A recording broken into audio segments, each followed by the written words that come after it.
Welcome है आप सभी का मुन्नू किचन में। आज की रेसिपी है बेसन के लड्डू।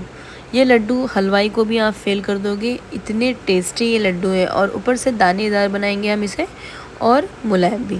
तो चलिए फटाफट से इसकी रेसिपी देख लेते हैं। बेसन के लड्डू बनाने के लिए सबसे पहले बूरा कहें या तो तगार और करारा एक ही चीज़ है, लेकिन इसके नाम हैं जो वो अलग अलग हैं।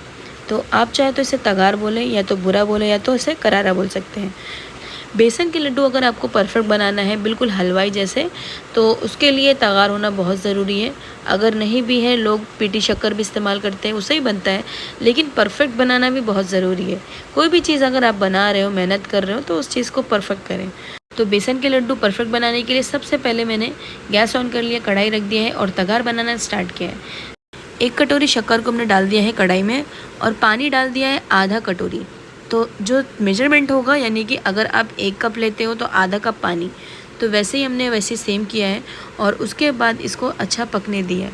जब तक कि ये मेल्ट नहीं हो जाती शक्कर, तब तक हमें इसे चलाना है चम्मच से। ज़्यादा पानी नहीं डालिएगा, यही ख्याल रखना, वरना ज़्यादा टाइम तक आप इसे चलाते ही रह जाएंगे।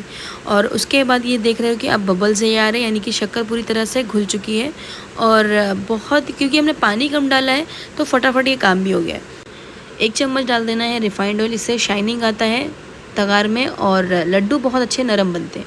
तो बस इसी तरीके से हमें डाल देना है और उसके बाद इसे चलाते रहना, कंटिन्यू से चलाना है चम्मच से। और जो गैस की फ्लेम होगी उसे हाई रखना है हमें।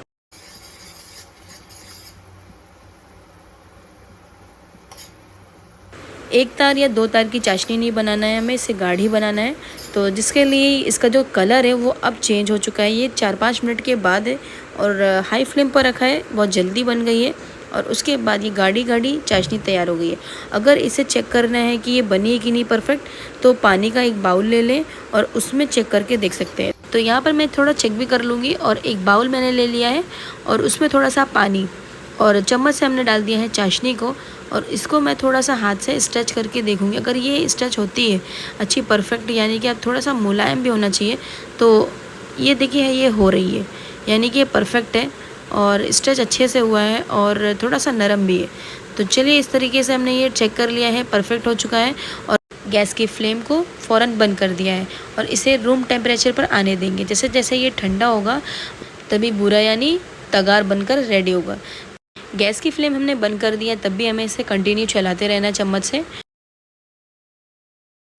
तो ठंडा होने के बाद धीरे धीरे जितना ये ठंडा होगा उस हिसाब से आप देख सकते हैं कि तगार में तब्दील हो रही है। और इस तरीके से आपको फटाफट चम्मच चलाना है, चम्मच से दबा दबा के अच्छे से इसको मैश करते रहें। अगर नहीं होता है, जैसे कि आधा हुआ है और आधा नहीं हुआ है, तो इसे मिक्सर जार में डाल के पीस लीजिएगा। बहुत सारे लोग हाथों से ही फोड़ लेते हैं, तो मिक्सर जार में ज़्यादा आसानी हो जाता है। उसके बाद छन्नी ले लें और उससे अच्छे चम्मच से छान लें और जितना हो सकता है उतना छान लें।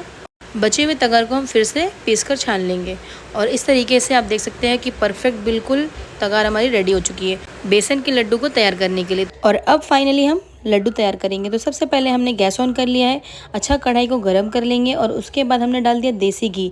जितना मेजरमेंट हमने शक्कर में लिया था 1 कटोरी, सेम वैसे ही हमने तीनों चीज़ें, एक चीज़ है कि तीनों चीज़ें सेम होना चाहिए मेजरमेंट में, जैसे कि शक्कर, घी और बेसन, तीनों हम सेम लेंगे तो बहुत अच्छे परफेक्ट लड्डू बनते हैं। 1 कटोरी हमने जिसे देसी घी डाल दिया, उसको गर्म कर लिया, उसके बाद हमने डाल दिया है बेसन 1 कटोरी। और एक चीज़ ये है कि देसी घी के आप लड्डू बनाएं, बहुत स्वाद आएगा। और गैस की फ्लेम को स्लो करके इसे अच्छे से भुनाई करना है जब तक कि ये मेल्ट नहीं होता है और इसका कच्चापन जो है बेसन का वो दूर नहीं होता, तब तक इसे अच्छे से भूनते रहना है कंटिन्यू।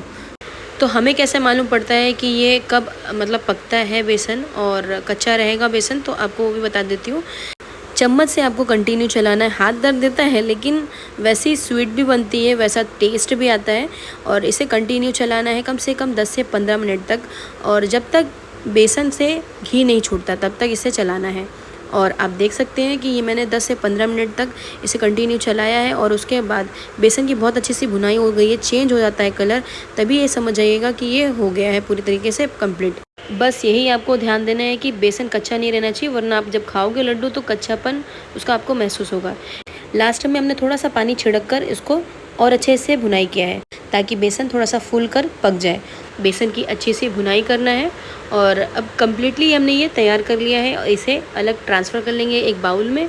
आप देख सकते हैं कि कैसा ये लड्डू के भी शेप में आ जाएगा और इसका जो टेक्सचर है बेसन का, आप देख सकते हैं कि जिस शेप में आप इसको ढालें वो हो जाएगा। तो इस तरीके से ये कंप्लीट हो गया है। थोड़ा सा येलो कलर डाल देंगे अगर आपके पास है तो ठीक, वरना नहीं है तो हल्दी पाउडर डाल दीजिए थोड़ा सा और अच्छे से मिक्स करें। और हाफ़ टी स्पून हमने इलायची पाउडर डाल दिया है पहले ही, तो वो शो नहीं हो पाया है, इसके लिए आप भी डाल दीजिएगा इलायची पाउडर। और उसके बाद इसमें डाल देना है बूरा जो हमने बनाया है, यानी कि तगार। शक्कर का थोड़ा थोड़ा डालें जितना हो सके, अगर आपको जितना कम चाहिए उस हिसाब से डालें, लेकिन परफेक्ट तब बनेगा जब आपने जो रेशो लिया है सेम वही डाल देना है। जैसे मैंने 1 कटोरी तगार लिया था उसे डाल दिया है पूरा, और आप अपने हिसाब से नट्स डाल सकते हैं। बेसन के लड्डू खाते वक्त जब बादाम आते हैं, चंक्स छोटे छोटे होते हैं, तो वो बहुत अच्छा लगता है खाने में, तो आप अपने हिसाब से डाल सकते हैं, लेकिन मैंने बादाम इसमें इस्तेमाल किया है। और इसे छुरी से मैं छोटे छोटे पीस करके डाल दिया है और उसके बाद अच्छे से मिक्स कर देंगे। और लड्डू जो बनता है वो गरम गरम में ही बनता है, कभी भी ठंडा होकर आप उसको बनाएंगे तो वो बनने वाला नहीं है। हल्का गरम, जैसे कि हम हाथ से बना सके उतना अगर गरम होगा तभी आप बनाना स्टार्ट कर देना लड्डू। तो पहले हमने चेक कर लिया है कि ये बराबर परफेक्ट बनेंगे कि नहीं, कि और घी डालना पड़ेगा। अगर बहुत सूखा लगेगा तो आप इसमें घी डाल दीजिए, तकरीबन 1 से 2 चम्मच के हिसाब से। और मैंने 1 चम्मच घी ऑलरेडी डाल दिया है और लड्डू को बनाना स्टार्ट कर दिया है। तो इस तरीके से आप देख सकते हैं कि जितने आपकी मुट्ठी उस हिसाब से, जैसे कि नींबू का शेप होता है वैसे ही आपको लड्डू बनाना है और परफेक्ट बनाइएगा। जब हम बेसन के लड्डू को बांध लेते हैं बिल्कुल राउंड शेप में, तो उसके बाद आपको इस तरीके से हिलाना है और हथेलियों के अंदर, क्योंकि इससे क्या होगा, बिल्कुल शेप जो होगा वो बिल्कुल हलवाइयों जैसा बनेगा। और आप देख सकते हो बिल्कुल राउंड है और बहुत अच्छा बनता है लड्डू। इस तरीके से हमने सारे लड्डू को ऐसे ही सेम तैयार कर लिया है। तो आप देख सकते हैं कि कितने खुशखुशे और बहुत ही ज़बरदस्त, और जिसने भी खाया है सब ने तारीफ़ किया है। रेसिपी आप कोई सी बनाते हो, बस यही चीज़ है कि दिल से आप कोई चीज़ आप बनाएंगे तो वो ज़रूर अच्छी परफेक्ट बनेगी और बहुत ज़्यादा उसमें टेस्ट भी आएगा। तो आप भी बनाइए बेसन के लड्डू बेहद आसान तरीके से, बिल्कुल सेम हलवाइयों जैसे। तो रेसिपी अगर आपको मेरी पसंद आई होगी तो लाइक करें, शेयर करें, सब्सक्राइब करना ना भूलें चैनल को। तो मिलते हैं और भी इसी तरह की मज़ेदार से और टेस्टी रेसिपीज़ के साथ। तब तक के लिए बाय बाय।